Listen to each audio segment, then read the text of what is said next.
सिद्धार्थनगर अखिल भारतीय प्रधान संगठन के तत्वावधान में महामहिम राज्यपाल उत्तर प्रदेश को संबोधित 13 सूत्रीय मांगों के संबंध में जिलाधिकारी को सौंपा ज्ञापन। अखिल भारतीय प्रधान संगठन के तत्वावधान में जिलाध्यक्ष चंद्रमणि यादव के अध्यक्षता महामहिम राज्यपाल महोदया को संबोधित जिलाधिकारी को 13 सूत्रीय मांगों के संबंध में सौंपा ज्ञापन। अखिल भारतीय प्रधान संगठन द्वारा रमाबाई अंबेडकर मैदान में 28 अक्टूबर 2021 को 40,000 से अधिक प्रधानों की महारैली के माध्यम से अपनी मांगों को सरकार के समक्ष रखा गया था। इसके पश्चात 15 दिसंबर 2021 का प्रदेश भर के प्रधानों को डिफेंस एक्सपो मैदान में बुलाकर मुख्यमंत्री उत्तर प्रदेश द्वारा निम्नलिखित घोषणा की गई थी, जिन पर अमल करना तो दूर ग्राम पंचायत यादव को प्रयोगशाला बनाते हुए नित नए शासनादेश जारी कर विकास कार्यों में अवरोध पैदा करके न केवल बजट कम किया जा रहा है बल्कि मनरेगा को समाप्त करने की साजिश भी रची जा रही है। ऐसी तीसरी सरकार के निर्वाचित प्रतिनिधियों में सरकार के प्रति असंतोष बढ़ रहा है। अतः ग्राम पंचायत के निर्बाध विकास के लिए लोकहित में अखिल भारतीय प्रधान संगठन की निम्नलिखित मांगों पर अमल किया जाना आवश्यक है। पंचायत सहायक सचिव कम डेटा एंट्री ऑपरेटर शौचालय केयरटेकर एवं प्रधान के मानदेय की व्यवस्था राज्य सरकार द्वारा अलग से करने का वादा मुख्यमंत्री उत्तर प्रदेश द्वारा किया गया था, जिस पर आज तक अमल नहीं किया गया। रजिस्टर्ड डिप्लोमा होल्डर अथवा जनपद में नियुक्त किसी भी तकनीकी सहायक से एस्टीमेट बनवाने की छूट का प्रावधान करने का मुख्यमंत्री उत्तर प्रदेश द्वारा घोषणा की गई थी, जिस पर आज तक अमल नहीं किया गया।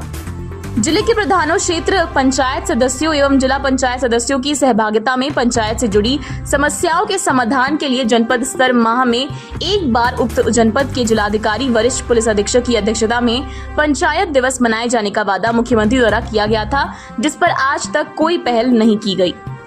जिला योजना समिति में प्रधानों को प्रतिनिधित्व देने का वादा मुख्यमंत्री द्वारा किया गया था, जिस पर आज तक कोई पहल नहीं किया गया। मनरेगा द्वारा संपादित कार्यों का भुगतान 15वां वित्त आयोग के धन से होने वाले भुगतान की तरह प्रधान और सचिव के संयुक्त हस्ताक्षर से ग्राम स्तर पर किए जाने की प्रावधान का वादा मुख्यमंत्री उत्तर प्रदेश द्वारा किया गया था, जो अभी तक अधूरा है, उस पर कोई अमल नहीं किया गया। इसके अतिरिक्त अखिल भारतीय प्रधान संगठन के निम्नलिखित मांगों को भी उत्तर प्रदेश में लागू किया जाना जनहित में आवश्यक है।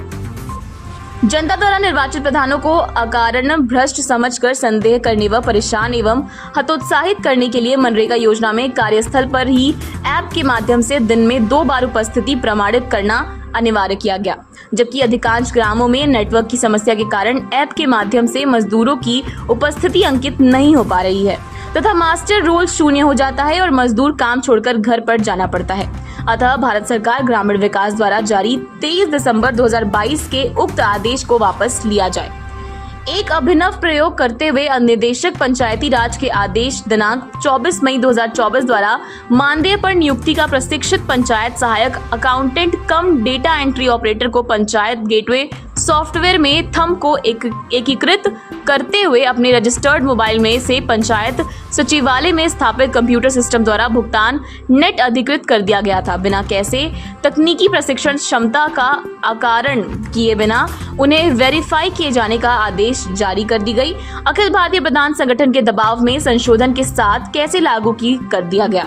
विकास कार्य में बाधक इस अव्यावहारिक आदेश को तत्काल वापस लिया जाए। मनरेगा कार्यों में कार्य कर रहे मजदूरों की 237 प्रतिदिन की मजदूरी पर मजदूर काम करने को तैयार नहीं है, अतः इसे बढ़ाकर कम से कम 400 प्रतिदिन किया जाए। पंचायती राज व्यवस्था के सुदृढ़ीकरण एवं स्वराज की स्थापना हेतु वर्ष 1993 में पारित 73वें संविधान की 11वीं अनुसूची के अनुच्छेद 243(6) के तहत 29 विषय विभाग व उनसे जुड़े अधिकार कोष कार्य और पंचायत कर्मियों को पंचायतों को सौंपकर सत्ता विकेंद्रीकरण की अर्थ आदर्श व्यवस्था लागू किया जाए। राज्य वित्त आयोग व प्रशासनिक सुधार आयोग के समस्त प्रमुख सिफारिशों को उत्तर प्रदेश में लागू की जाए। प्रधानों, क्षेत्र पंचायत सदस्यों की सुरक्षा हेतु शस्त्र लाइसेंस जारी करने में प्राथमिकता दी जाए। पंचायत में प्रयुक्त होने वाली निर्माण सामग्री ईंट, मोरंग, सफेद बालू, गिट्टी, सरिया, सीमेंट आदि का मूल्य बाजार दर से बहुत ही कम है, अतः उसे बाजार दर के अनुरूप किया जाए। उपरोक्त निर्माण सामग्री के मूल्य का निर्धारण लोक निर्माण विभाग द्वारा किया जाता है, जबकि उपरोक्त सामग्री का प्रयोग स्वयं लोक निर्माण विभाग द्वारा नहीं किया जाता है, जिसके कारण लोक निर्माण विभाग द्वारा जानबूझकर बाजार दर से कम मूल्य निर्धारित किया जाता है। अतः मूल्य निर्धारण का कार्य किसी अन्य एजेंसी को दिया जाए। ऐसे अन्य कई हैं।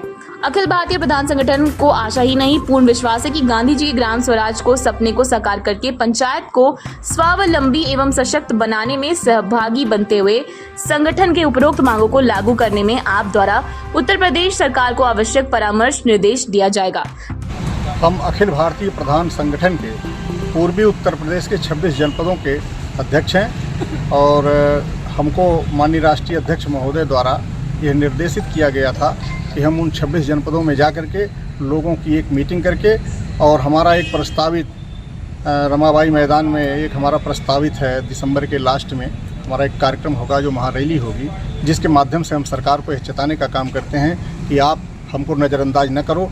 आपने जो घोषणा किया था, आपने कहा था ऐसी जो प्रदेश की छोटी ग्राम पंचायतें हैं जहाँ का बजट बहुत कम है, मैं वहाँ पर प्रधान, सहायक सचिव, शौचालय केयरटेकर, इस तरह के सारे मानदेय का सरकार अपने संसाधन से व्यवस्था करेगी। उनके विकास कार्य के लिए गए हुए पैसे से उनको कुछ नहीं करना है।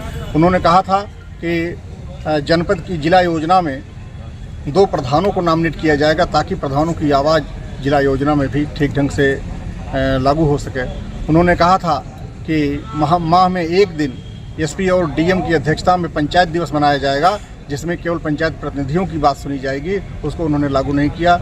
उन्होंने कहा था कि मनरेगा का जो पैसा है उसका भुगतान अभी तक ब्लॉकों में होता है। उन्होंने कहा था कि हम प्रयास इस ढंग का कर रहे हैं कि सबके जो भुगतान हैं वो ग्राम पंचायत स्तर पर ही हो जाए, बड़ी सरलता होगी। इसको उन्होंने लागू नहीं किया। तो एक तो सरकार को हमको चेताना है कि आपने झूठ बोला हमसे ऐन चुनाव के पूर्व, और जिसके कारण हम लोगों ने आपकी सरकार बनवाया, और आप उस झूठ को अमली जामा पहनाइए, सच्चाई में बदलिए, आप शासनादेश जारी करिए। उसके अलावा हमारी और भी मांगे हैं। प्रधानों को शस्त्र लाइसेंस वरीयता के आधार पर दिया जाए। वो अगर एप्लीकेशन दे दें डीएम साहब के यहाँ तो उसकी जांच पड़ताल करके उनको शस्त्र लाइसेंस जारी कर दिया जाए। हमारी मांग है कि सरकार 73वां संविधान संशोधन को लागू करे, जो हमारा संवैधानिक अधिकार है। हमको तीसरी सरकार कहा जाता है। एक दिल्ली की सरकार है, एक लखनऊ की सरकार है, और तीसरी सरकार जो है ग्राम पंचायतों की है। उनको पूर्ण रूप से स्वायत्त किया जाए। उनको कम से कम ग्राम स्वराज के गांधी जी के सपने को साकार करने के लिए उसे धरातल पर उतारा जाए। सरकार को इन सब बातों को हम फिर एक बार उनके कान में डालने के लिए एक बड़े आंदोलन की रूपरेखा तैयार कर रहे हैं। दिसंबर के लास्ट में हम हर हाल में एक महारैली करेंगे और सरकार को बाध्य कर देंगे कि वो हमारी बातों को हर हालत में शासनादेश का रूप दे। अमर यादव मेरा नाम है, अखिल भारतीय प्रधान संगठन का जिला अध्यक्ष हूँ। हमारे मुख्य अतिथि आदरणीय घनश्याम यादव जो पूर्वी उत्तर प्रदेश के अध्यक्ष हैं, आज के मुख्य अतिथि हैं। मैं समस्त प्रधानों के साथ, संगठन के साथ आपका स्वागत किया और आपके नेतृत्व में ज्ञापन सौंपा गया। क्या सूत्री मांगे थी आपकी? 13 सूत्री मांग पत्र था। मुख्य मांग यही है, जो हमारे प्रधान साथी हैं उनके सामने वादा किया था कि जो केयरटेकर हैं तनख्वाह दिया जाता है, प्रधानों का मानदेय है, इस सब का अलग से बजट होगा। वो बजट अभी लागू नहीं किया, शासनादेश जारी नहीं किया गया। मुख्य मांग यही है कि पेंशन, प्रधानों को पेंशन दिया जाए और इनका मानदेय कम से कम 20,000 कर दिया। ऐसे में सरकार नहीं मानती तो क्या करेंगे? तो अगले दिसंबर में लास्ट में हम लोग ऐतिहासिक महारैली करने जा रहे हैं। ये प्रधान संघ के लोग आए हुए थे। आज महामहिम राज्यपाल महोदय को संबोधित इन्होंने ज्ञापन दिया है। इसका ज्ञापन स्वीकार किया गया है और नियमानुसार कार्रवाई के लिए शासन को प्रेषित की जाएगी।